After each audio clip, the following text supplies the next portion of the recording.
Hello, my name is Thomas Foster, and for our Week 6 discussion, I would like to talk about something that ironically is controversial, as simplistic as it is. I would like to discuss global warming. Who can tell me the most precious thing to own in this world? Let's put it a different way. What's the thing that you always think that you need to gain in your life, no matter what? I know everybody that would ever watch this video have unique and wonderful answers that are unique to all of us and very personal to all of us.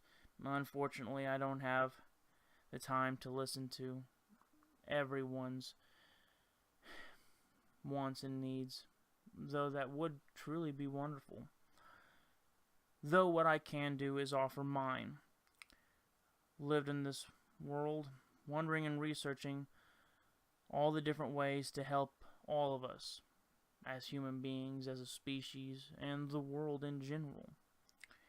Ways to improve ourselves, ways to improve our planet, because let's be honest, if there's no planet here, then no matter what we desire, there's no way to obtain it if there's nothing here. We live in a world whose authenticity and healthiness is being taken away daily by factors that are, let's be honest, self-inflicted.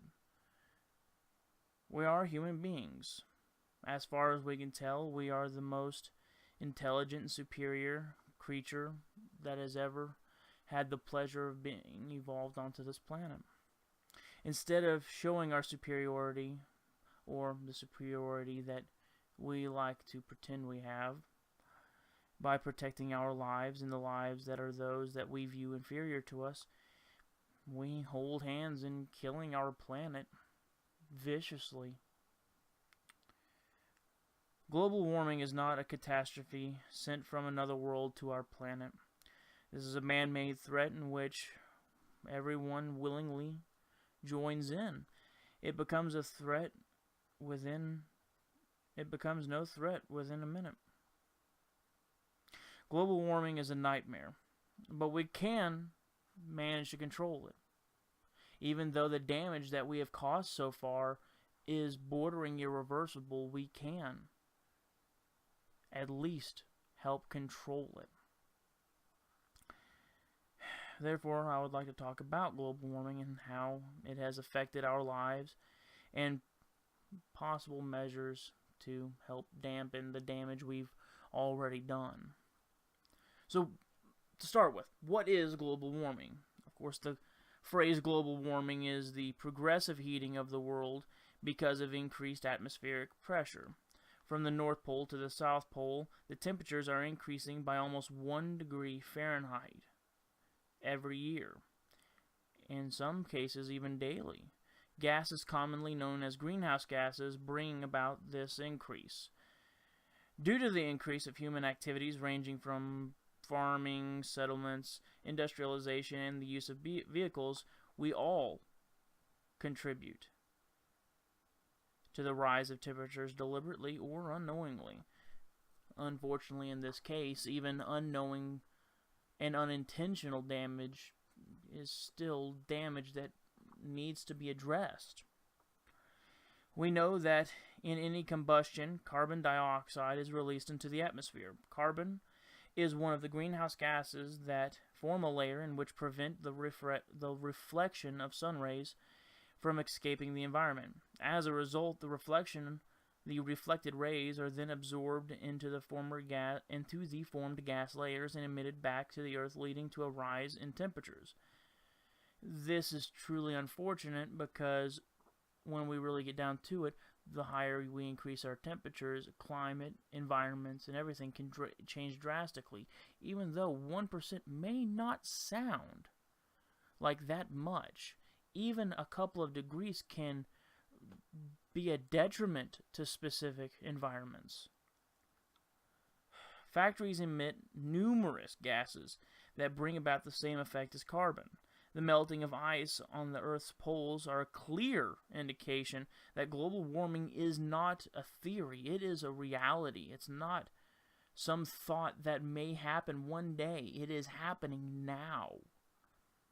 The sea level over the last decade was faster still to affirm the risks of global warming. Due to global warming, the climate has changed, the causing increase of precipitation across the globe on average. Thus, global warming is not just a meteorological analogy, but it's hurting us now. Rising sea levels are a threat to coastlines everywhere. It's causing drought in places that would have otherwise been already significantly in danger of not having much rain to begin with, thus making an environment that is completely unlivable.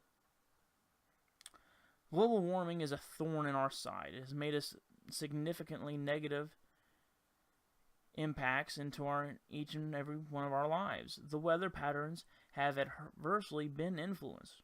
Warmer water and the warmer bodies pump more energy into tropical storms, which in turn makes them stronger with the potential to make massive destruction, like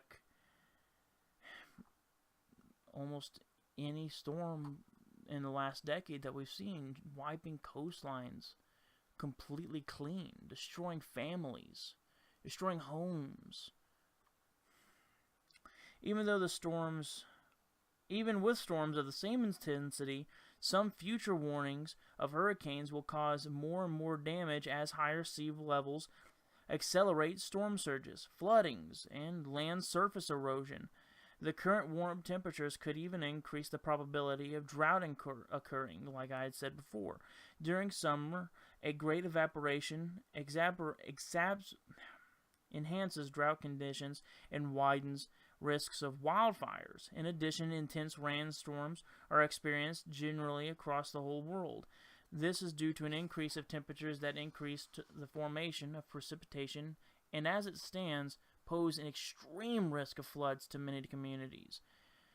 So, realistically looking at it, you're taking places that are already relatively dry places, like in the Central America, that don't have a lot of bodies of water to keep water near them, and causing droughts in lands that are major producers of crops and even cattle.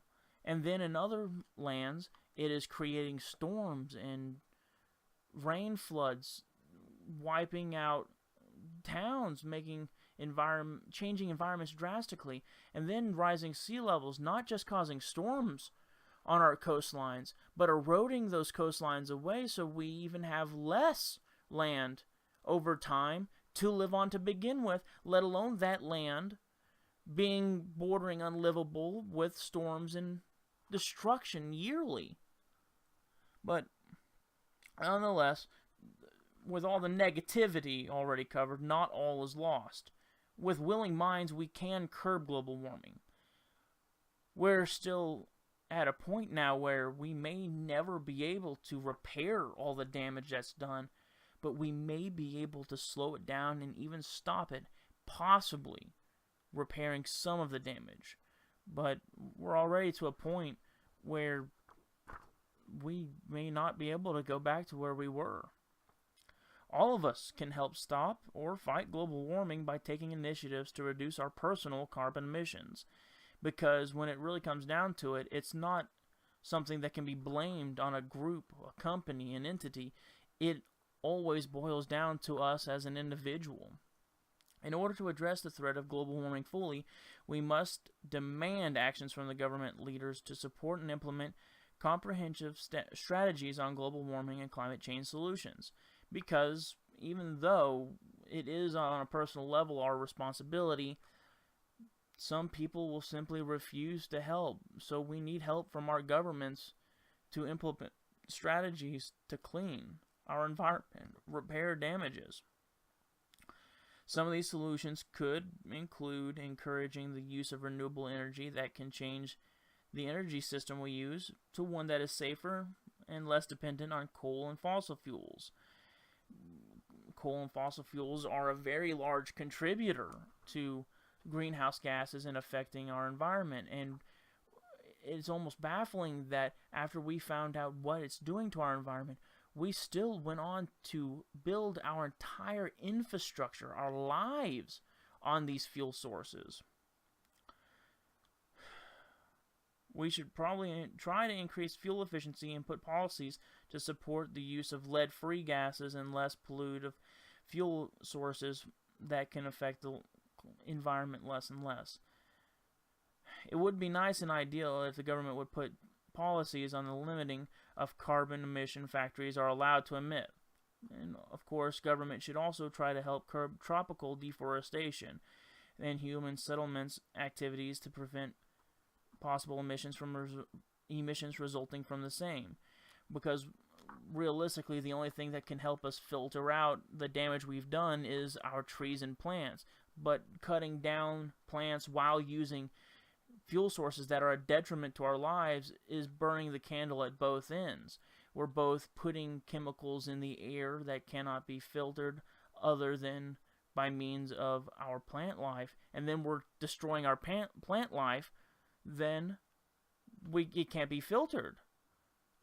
We're burning the candle at both ends on the only planet we have. We still have a chance. We still have a chance of reclaiming our atmosphere. We still have a chance of helping our environment. We still have a chance to at least stop the damage we're doing and maybe pull it back some, but it will take all of us.